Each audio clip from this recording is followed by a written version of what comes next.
यो डाउ सिग्नल कसरी युज गर्ने भन्ने अर्को प्रश्न। यो सबै एक आपसमा रिलेटेड छ हैन।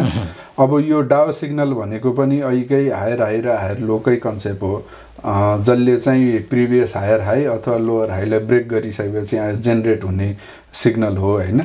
सो डाउ सिग्नल तपाईले यहाँबाट मजाले निकाल्न सक्नुहुन्छ हाम्रो चुकुल सिस्टममा आएर हैन। यो ट्रेडिङ सिग्नल एन्ड टाइपमा आएर हैन। अब डाउ सिग्नल युज गर्नको लागि चाहिँ तपाई ट्रेन्ड बेस्ड ट्रेडर हुनु पर्यो, तपाईको पनि फेरि क्याटेगोरी मिल्नु पर्यो हैन। अब गर्ने कसरी हो भने तपाईले चाहिँ सपोज कुनै एउटा कम्पनी चाहिँ यहाँ लिस्टमा आयो भने चाहिँ अब यो ब्रेकअप गर्छ, जब डेली बेसिसमा ब्रेकअप गर्छ, यसकै सेम पाटो हामीले यता टेक्निकल जोनमा पनि हाल्दैछौँ हैन।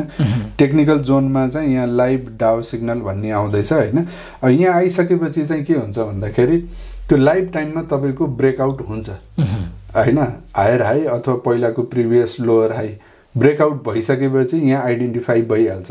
अब त्यो आइडेन्टिफाई भइसकेपछि तपाईँ जुम इन गरेर 15 मिनट अथवा 5 मिनटको क्यान्डलमा जानुपर्छ। गइसकेपछि त्यो ब्रेकआउट पछिको जुन रिट्रेसमेन्ट यदि भेटिन्छ र फेरि माथि जस्तो जाने जस्तो स्थिति देखियो भने त्यो बेलामा चाहिँ हामीले एन्ट्री गर्नुपर्छ।